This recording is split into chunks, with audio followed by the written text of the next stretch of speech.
Բարի լույս, հարգելի գործընկերներ, եկեք հիմա կողմնորոշվենք, մենք հիմա աշխատանքով ենք զբաղված, թե սաբոտաժով, որովհետև երեք մենք ճշտեցինք, թե ինչ ենք քննարկելու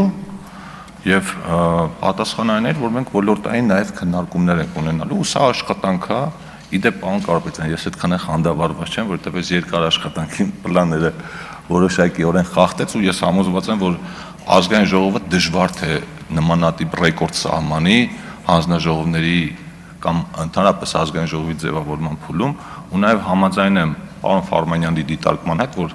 եթե քվոտան հատկացված է օրինակ ընդդիմությանը, այս ընտրությունների process-ը մի քիչ բան է, ֆորմալություն է, էլի, որ կարելի է մտածել մեր մոտ էլ կան մարդիկ, որոնք համոզված են, որ այս հարցը կարելի է քննարկել։ Բայց քանի որ այս պահին կա ընտրության հնարավորություն, այդ նշանակում է տրված է այդ հնարավորությունը ու մենք ձեր քվոտան չենք վերցնում, մենք չենք մերժում, որ ընդդիմությունը պիտի հանձնաժողովի նախագահներ ունենա, բայց մենք ամեն թեկնածուին դիտարկում ենք առանձին ու դա մեր իրավունքն է։ Ու ամենաշահագրգիռ կողմը, որպեսզի ազգային ժողովը արագ ձևավորվի, դա մենք ենք, որովհետև մեր օրակարգերը պիտի այստեղ քննարկվեն ու աշխատանքը այսքան ձգվել չի կարող։ Տիկին Մանուկյան, երեք ես ձեզ հարց տվեցի, դուք պատասխանեցիք, որ քանի որ իմ հարցը նման է նրան, որ դասախոսը ուսանողին հարց է տալիս, այդպես քննության նման հրաժարվեցիք պատասխանել, ես եթե այդպես է անկալվել, անկեղծ ներողություն եմ խնդրում, բայց ես այդպես նպատակ չեմ ունեցել։ Ես ձեզ ասեմ ինչի համար է այդ հարցը տալիս, որովհետև ամենաշատը պրոֆեսիոնալիզմից խոսում են ձեր թիմակիցները եւ խոսում են իրենց պրոֆեսիոնալիզմից ու մեր ոչ պրոֆեսիոնալիզմից, ու ես ցանկանում եմ ցույց տալ, որ ցանկացած մարդու կարելի է հարցերով նեղը գցել, ինձ էլ կարելի է հարցերով նեղը գցել, ինձ նեղը գցողին էլ կարելի է հարցերով նեղը գցել, դրա համար պետք չի ամեն մեկը փորձի ցույց տա իր մասնագիտական առավելությունը ու ցույց տա մյուսի մասնագիտական ոչ կողմ։ Ամենալավ բանը այս առումով իմ կարծիքով համեստությունն է, ու այդ առումով ինձնից հետո երևի պարոն Մեսրոպ Մանուկյանն էլ ելույթ կունենա, պարոն Մանուկյան, ես շուտով ինձ ուզում ասեի, մասնագիտական գիտելիքների կարողությունների մասին որ խոսում եք, ամենալավ բանը համեստությունն է, հավատացեք, մի երբեք ձեզ գերագնահատեք ու ձեր գիտելիքները վեր մի դասեք մնացածներից։ Դա ձեզ լավ տեղ չի տանի ու մի օր շատ վատ վիճակի մեջ կհայտնվեք, երբ որ փորձեք ցույց տաք, որ դուք բոլորից ավելի շատ բան գիտեք, որովհետև դուք բոլորից շատ բան չգիտեք։ Ոչ մեկս էլ ոչ մեկից ավելի շատ բան չգիտենք։ Հիմա ինչ վերաբերում է մեր այս օրակարգին, ես էլ եմ գտնում, որ պետքա թեկնածուներին քննարկենք։ Հիմա որ մենք ոլորտային քննարկում ենք, դա մեր օրակարգից, կանոնակարգից շեղում է։ Բայց քանի որ օրինակ ինձ հարցեր էին տալիս մեր տեսլականի մասին, ես ասում եի, որ ժողովուրդ ջան, հանձնաժողովի նախագահի պաշտոնը ուրիշ բան է ենթադրում, կազմակերպչական աշխատանք է ենթադրում ու իմ պատասխանը համարվեց մակերեսային, որովհետև ես այդ մասին չէի խոսում։ Բայց երբ օրինակ ձեր թեկնածուներին էինք հարց տալիս, պարոն Վարդևանյանը վերևից կարդում էր ազգային ժողովի կանոնակարգում, նշում էր, որ հանձնաժողովի նախագահի ֆունկցիան կազմակերպչական է։ Եկեք այս մասն էլ մի հատ իրար հետ հստակ որոշենք։ Եթե մեր այս 40 ելույթները նվիրված լինեն բուն օրակարգին, մենք շատ արագ կավարտենք այս ընթացքը ու հիմնական բովանդակային ոլորտային քննարկումների համար դեռ 5 տարի ժամանակ ունենք։ Բայց քանի որ մի քանի հարցեր հնչել են ու դիտարկումներ, դրանց ես փորձեմ արագ անդրադառնալ, չնայած ամեն մեկի վերաբերյալ կարելի է առանձին մի 2-3 օր խոսալ, բայց այս տեսակետները ինձ ստիպում են ուղղակի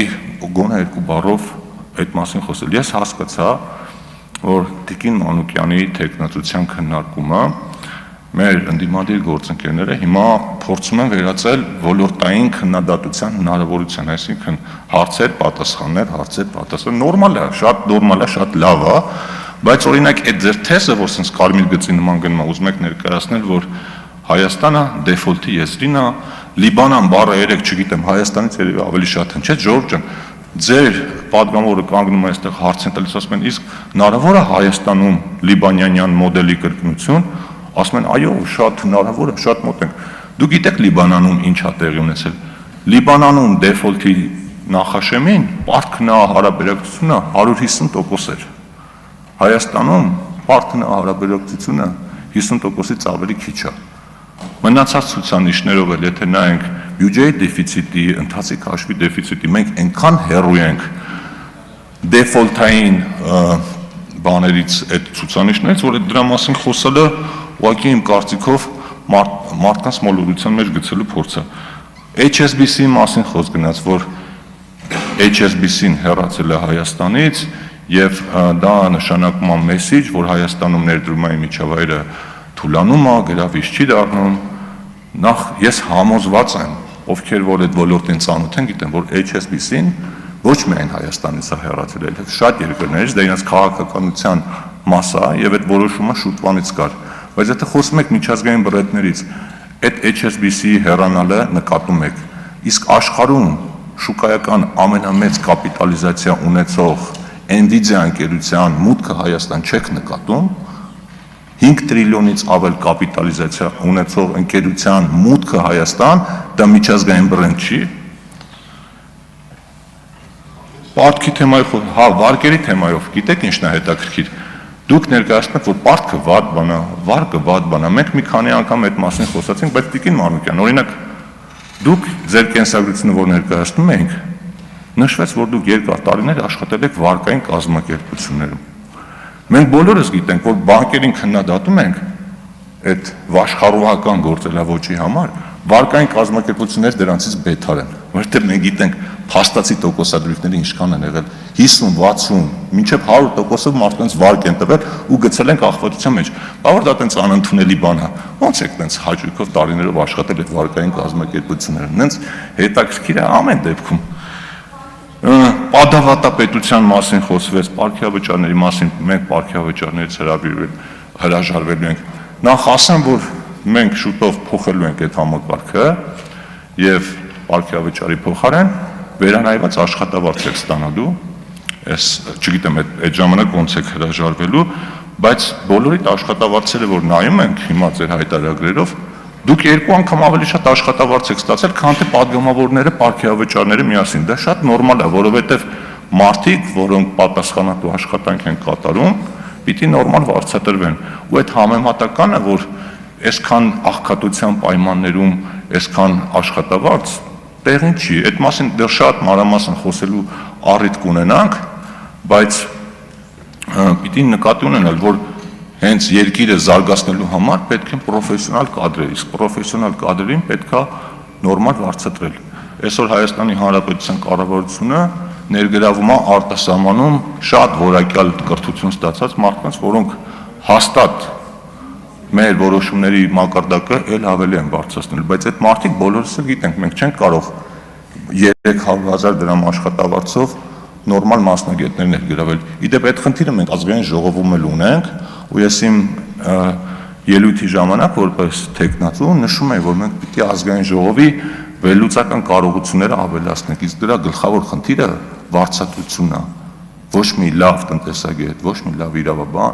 այս համակարգի պայմաններում չի գալու մեր մոտ աշխատելու։ Պիտի մենք այդ լուծումը գտնենք ու հասկանանք, որ այդ գումարը մենք մարդկանց նվեր չենք տալիս, մենք մրցակցում ենք մասնավոր հատվածի հետ այդ առումով։ Իսկ ծառայողական մեքենաների մասով Ժողովուրդ ջան, ես մի հատ պարզ օրինակ ասեմ, ծառայողական մեքենայի գլխավոր առավելությունը ժամանակն է։ Երբ որ դու որևէ տեղ ես գնում քննարկման, մեքենայով գնաս քո, ես իմ օրինակից եմ, ես իմ անձնական մեքենայով գնում եմ, 3 ժամ պիտի դնեմ այնքան, մինչև պարկինգի տեղ գտնեմ։ Եթե տաքսիով եմ գնում, շատ հնարավոր է այդ ընթացքում իմ նյարդային համակարգը նենց խախտվի, որ ես չկարողանամ բան անել, բայց գնում եմ, տաքսիով եմ գնում, մետրոյով եմ գնում, ավտոբուսով եմ գնում, բայց ուզում եմ ասեմ, պետք չի դա հակադրել։ Ու իդեպ ասեմ, որ ծառայողական մեքենաների քանակը 2019 թվականին օրինակ ազգային ժողովի 2 անգամ կրճատվել է քանակը։ Մինչև այդ օրինակ պարոն Կարապետյան, երբ ձեր հայրը ազգային ժողովում էր, այդ ժամանակ ոչ միայն հանձնաժողովի նախագահները ունեին ծառայողական մեքենաներ, այլև հանձնաժողովի նախագահների տեղակալները ունեին։ Դա կրճատվել է, հանձնաժողովների նախագահներին էլ է կրճատվել, բայց պետք չի այս հարցը սենց սարքել Տենց համայն հայությանը ամենաշատ հուզող հարց։ Մի քիչ ամեն ինչ պիտի ողջամտության սահմաններում լինի։ Էլի շատ բան կա ասելու, հույս ունեմ հաջորդ տեխնացուների քննարկման ժամանակ կասեմ։ Շնորհակալություն։ Շնորհակալություն։